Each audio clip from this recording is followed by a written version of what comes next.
You're watching the Wellness Hour, news that makes you healthier. I'm Randy Alvarez. Today's topic, replacing missing teeth with dental implants. According to my first guest, he said nobody should be wearing a loose-fitting denture. And with us, we have an expert on this topic. He is Montana's dental implant dentist, Dr. Matt Larsen. Dr. Larsen, welcome to the program. Thanks, Randy. Glad to be here. Now, you brought some photos, so we'll get into that in a moment. But for people that don't know your practice, like who's the typical dental implant patient? We have a couple of different categories of patients. First, we've got patients that just have a couple missing teeth, and they just want to replace those teeth. Okay. Those, we just put dental implants in. We replace the teeth. We give them teeth back. We let them chew. We fill in the spaces. The other group is people that maybe have trouble with teeth, and they've got loose teeth. They got bad breath. They've got bleeding gums, and they've got teeth that just can't be saved. And in those patients, sometimes we have to take the teeth out and replace them with dental implants. And that's something that we can do. They can either have a denture that snaps in and out, that's fixed in there, or we can actually make them teeth that don't come in and out, that look very natural and feel very natural, and allow them to chew and eat whatever they'd like. The other group of patients are patients who are already wearing a denture. And that group of patients are really hard to reach because they don't come to the dentist.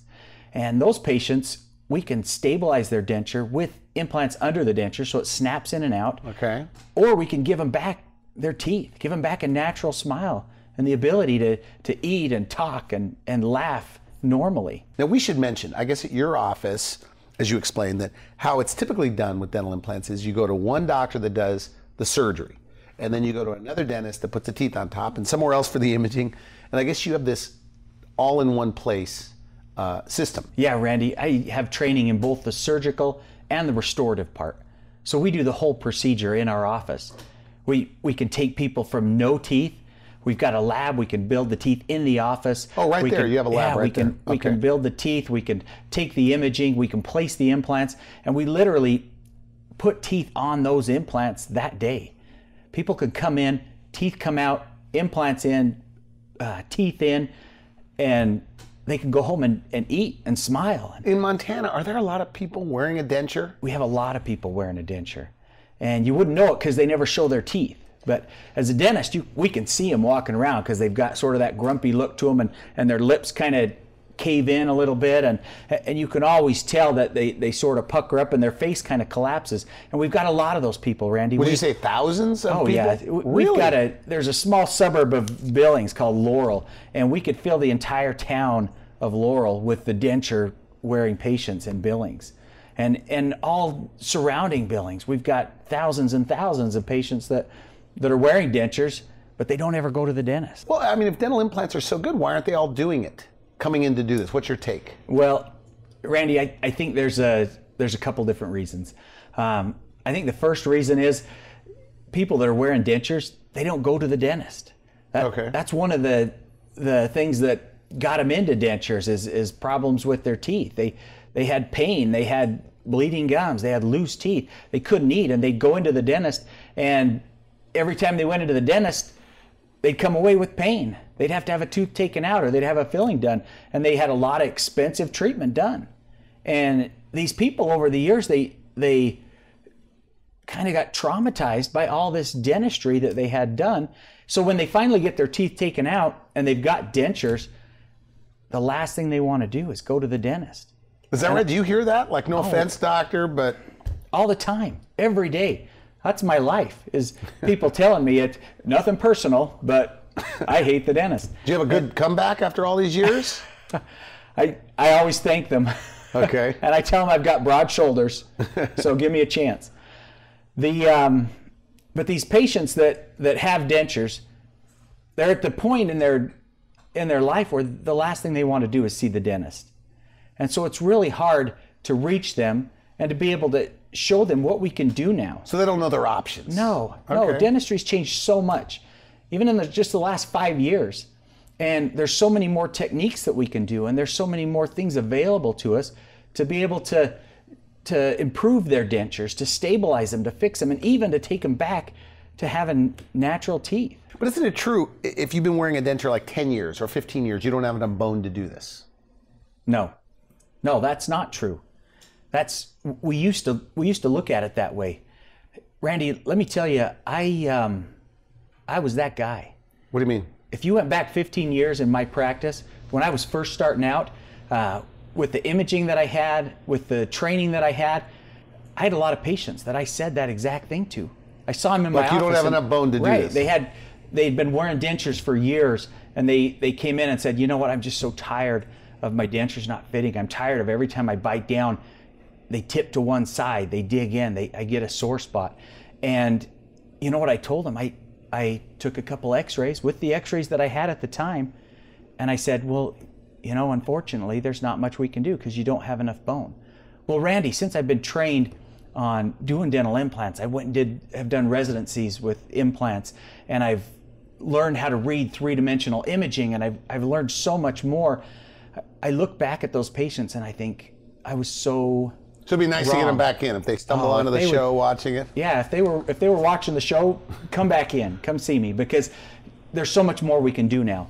And it's very rare now that I ever see a patient. So you don't have to turn anybody away? No, everybody's got enough bone. It's a matter of us being able to find it or augment it and be able to put implants in. I feel like everybody is a candidate for this. So how old can you be to get this done? Age isn't really a factor anymore. We have patients that we do this procedure on that are well into their 80s and 90s. In fact, we had a patient come in that had a loose-fitting denture. She was 99 years old. We put 2 little implants in, and we snapped her denture onto those little implants. And she was as happy as can be because her denture didn't flop in and out. And when she was talking to her grandkids or when she was at her family reunion, she didn't have to worry about them popping up and down.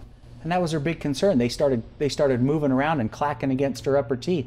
And she was so happy. You know, she only lived to be 102. So she only lived about 3 years after that. But she was so happy to have those teeth stabilized and not have to worry about them. So 99 years old.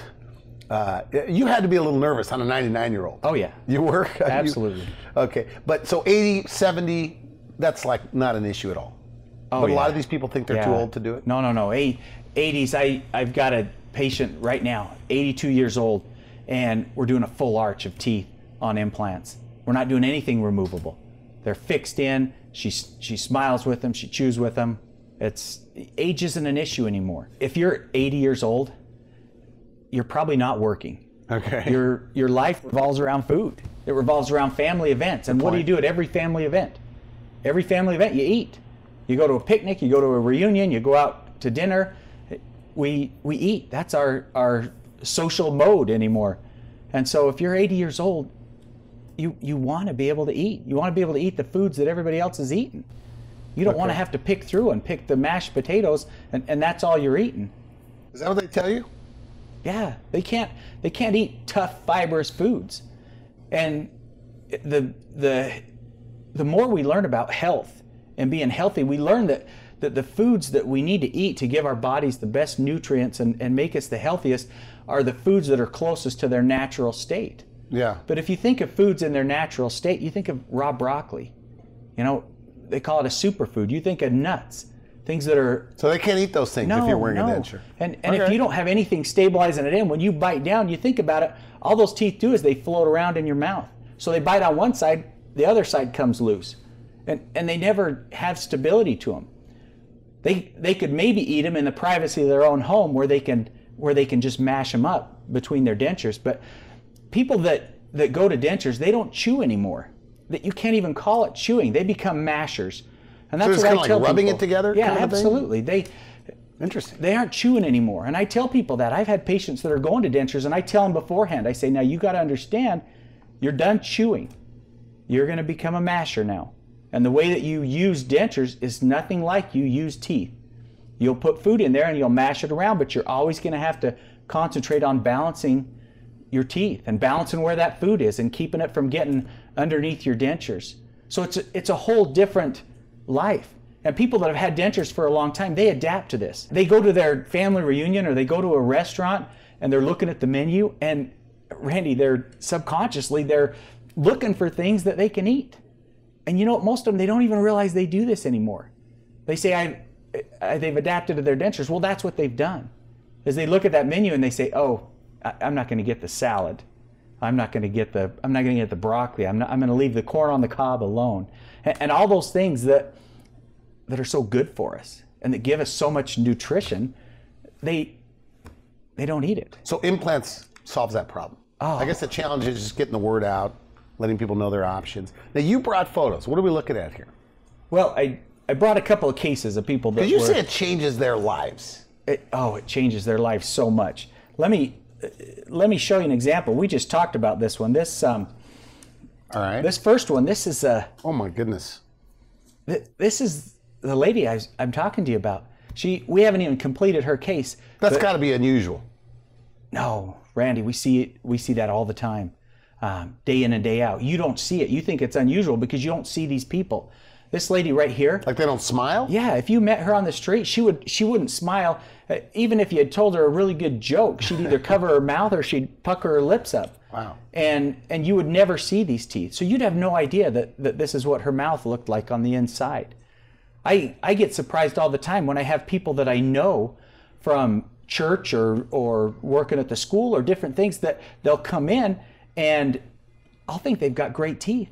And they come in and I look in their mouth and I see what they've been hiding. Back to this woman, these teeth, we couldn't save them. Okay. We did some imaging. She's got some infection in her mouth. She's got missing teeth. She's got loose teeth. There wasn't enough there. So is that painful? That is painful. When the teeth get loose, when they're moving around, they're not meant to do that. Okay. Teeth are meant to be solid. You're meant to be able to chew against them and have them not move. So what were her options and what did you do? When she came to us, she thought she was going to need to go to a denture. Okay. And she hated the thought of going to a denture. But we told her, we don't recommend a denture.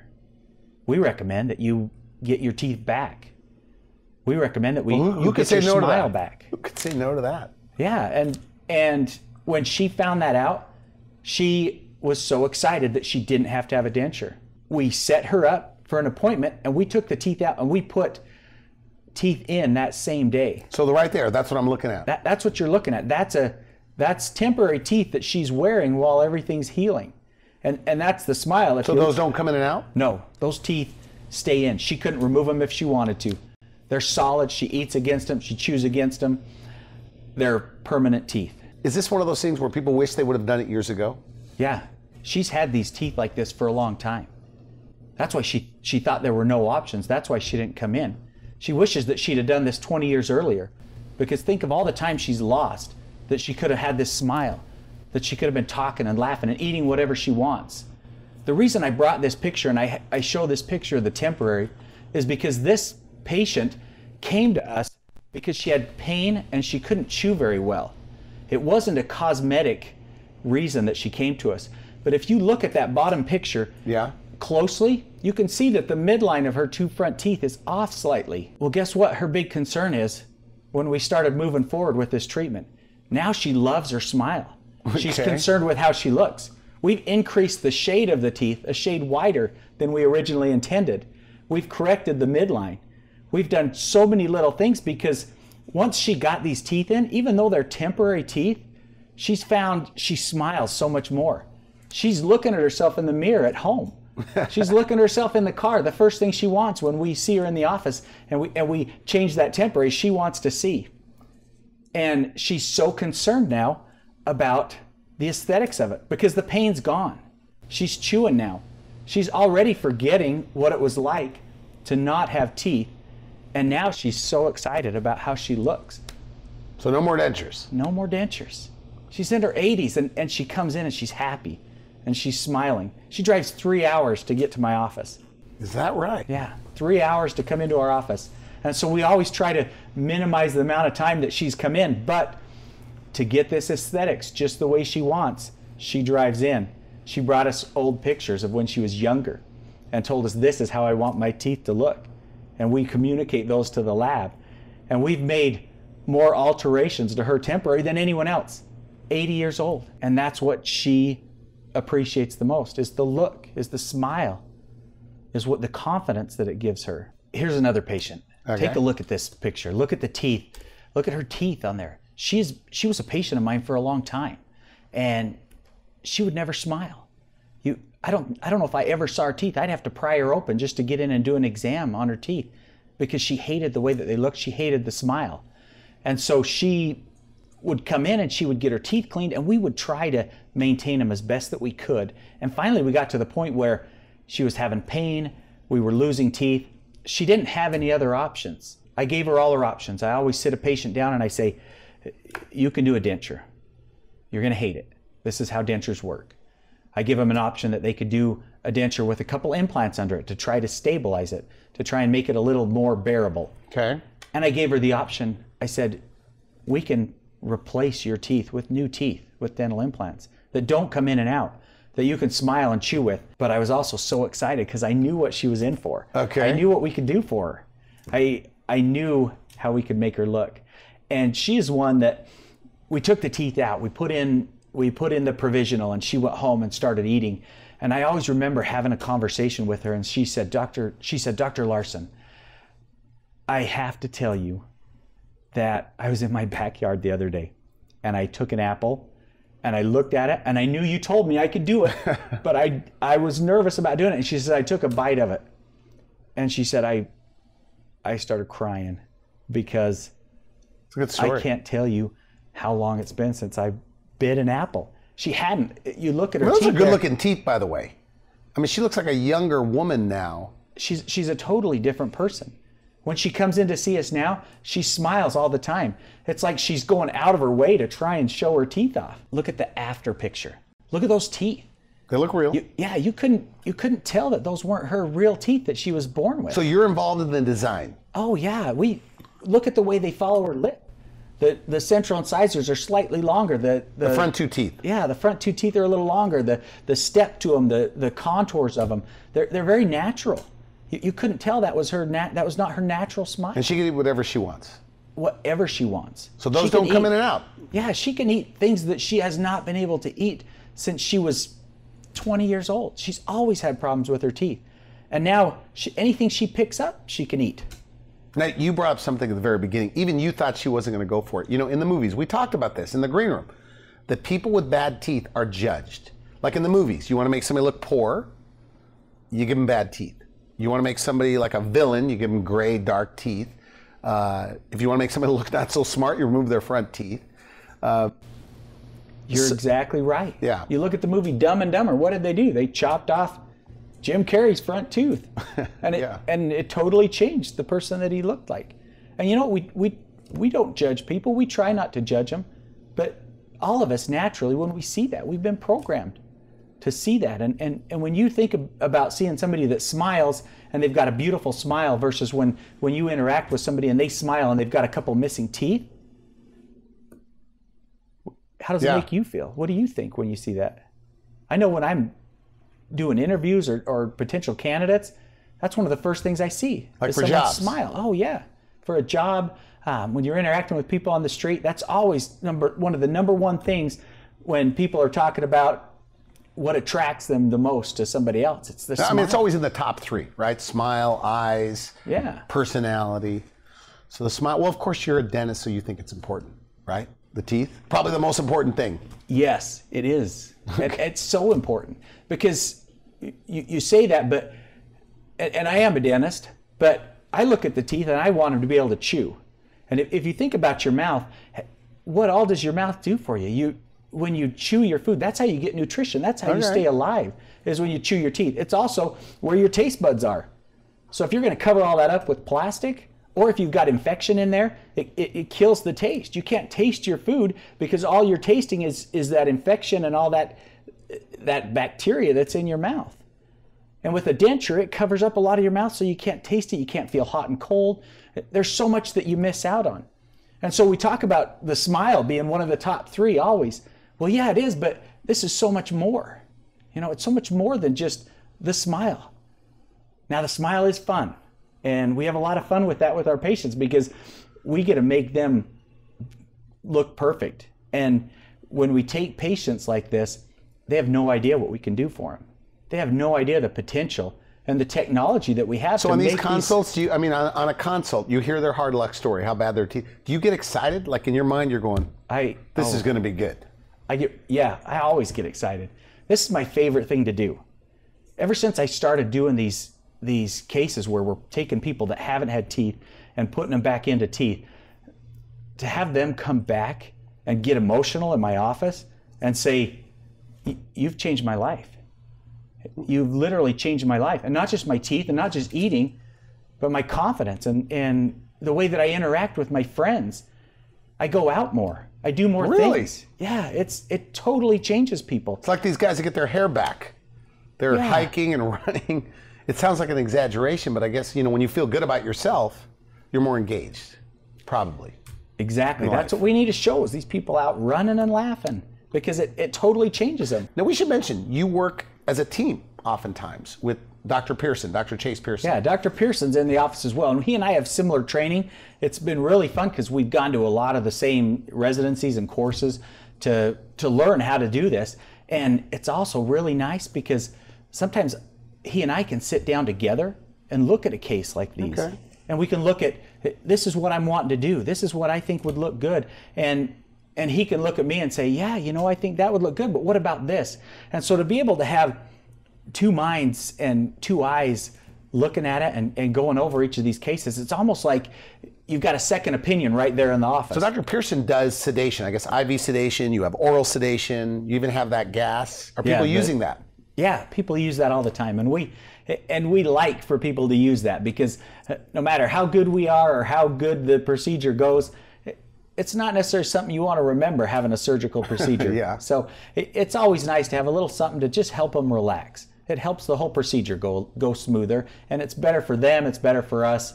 And if they're really anxious and they really need a lot of sedation, Dr. Pearson does the IV sedation so they can miss the whole appointment. Is that right? So it's almost like, some people wake up and they don't remember it being done? Yeah, I would say most of them don't remember what we did. We'll ask them at our follow-up appointment, we'll say, well, what do you remember? And they're like, well, I remember I was on my way to your office, and then I remembered I was at home sitting in my chair. And it's nice, because that's not something you want to remember. But then what's fun is they're like, and I have teeth. And I was looking in the mirror and I have teeth. And then I was eating my dinner, and it was a whole new experience. Now, we should mention pain for a moment, because you've told me that, look, if everything works out, like, it's very little pain. Like, during the procedure, they don't feel anything. Very little pain. So pain is not like a big thing that they're complaining about. No, in fact, when we take patients and we put them into a denture, we have way more pain involved in that than when we do the implants and put the bridge on it. I usually talk to people that night. A lot of patients, they'll maybe take an ibuprofen. Okay. And they never even use the pain medications that we give to them. And so I'm always amazed at how little pain and how easily people adapt to it. When we do a denture, we're seeing people a couple times a week for probably a month, trying to get everything adjusted in and get rid of the sore spots and the pain and all the problems they're having. And with these, I usually see them to dial in the bite, maybe make a few little cosmetic changes to it, and they'll go for months in these temporaries without having any problem. Good. We have time for one more photo. Well, and we only have a few more minutes left. All right, let's look at this one here. Okay.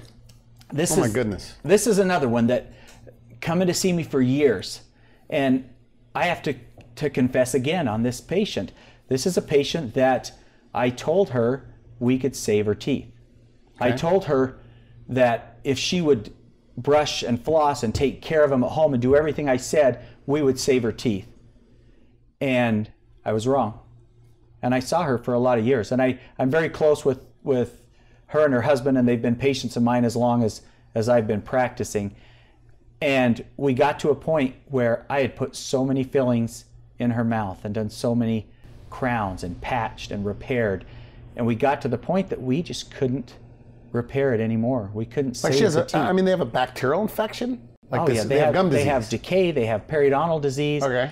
And there's nothing we can do to save the teeth. So she was headed for a denture. Like, that was pretty much her options. Yeah, she was gonna lose her teeth. And I'd worked with her for so long, and there's no way I was gonna put her into a denture. Okay. She'd be miserable, and I knew she'd be miserable. And so her and I, we sat down and we talked, and I said, I know that we've spent a lot of years with you being in pain, with you breaking teeth, with you seeing me all the time. And she really felt like she saw me all the time, and she probably did. And I said, we can change all that. And I think it's time that we do something permanent. So in one afternoon, we removed those teeth and we put in a new set of teeth. She's never been the same since. It changed her life. Look at the after picture. Look at those nice. teeth. Look at the difference. Look at the contour of those teeth. So when we finished this case and she looked in the mirror for the first time, she couldn't believe the smile that she had. She couldn't believe that she had teeth that she could be proud to show. Not only did she get this smile back, but she'd been dealing with sleep apnea for a long time. We'd made her an appliance that she would sleep with so that she could breathe properly while she slept. Okay. She couldn't wear that anymore until we gave her these new teeth. Okay. We gave her the new teeth, we put the appliance in, she could sleep, she could breathe at night. And a funny thing, she came to me and she said, I gotta tell you something, and this might sound weird. But I said, go ahead. And she says, you've probably saved my marriage. And I said, that does sound weird. Why would you say that? Well, because now that I don't snore, I can sleep in the same room with my husband again. I've been sleeping in a different room, and now we're sleeping in the same room again. And I said, that does sound weird, but thank you for sharing that. Isn't that amazing how it changes people's lives? It's not just a smile. It's not just chewing and eating. So we're out of time. Somebody watching this, maybe they have a loose-fitting denture, right? Or maybe it's the person that has the bleeding gums. Their teeth are really bad. They know one thing, they don't want a denture. What do you say to them? What's your final message? But they're still scared for whatever reason. My final message, come see me. Okay. We do complimentary consults. That's why we do them. We want to make it easy for you to come in the door. There's no judgment. You're not the worst teeth we've ever seen, I promise. They say that? Everybody says like, that. Doc, this is the worst you've ever seen? Everybody says that. It's not. Why do they say that? Because they're so embarrassed and they've never seen anyone else with bad teeth. We see it all the time. Because those people don't smile. Yeah, they don't smile. Okay. They're not going to show their teeth. Come see me. That's my takeaway message is come see me and let's just talk. About your options. Yeah, let's talk about your options and let's see what's possible. Now, we should mention that Medicare, Medicaid doesn't cover this. Even with great dental insurance, it doesn't cover the whole thing, just a very small portion. That's correct. But we offer financing. We have ways that we can make it possible for people to get this treatment. Do they finance it all the time? Most people do. Okay. Most people finance it. The biggest thing, don't wait too long. Come talk to us. Don't be like some of these patients that I've showed you that have waited 20 years. They've hated their smile for 20 years. That have lost that much of their life. I want to thank you for coming on the show. Thank you. It's a pleasure to be here. You've been watching The Wellness Hour. I'm Randy Alvarez for now. I wish you could help. Thanks for watching The Wellness Hour, the leader in medical news with your host, Randy Alvarez, the authority on health issues.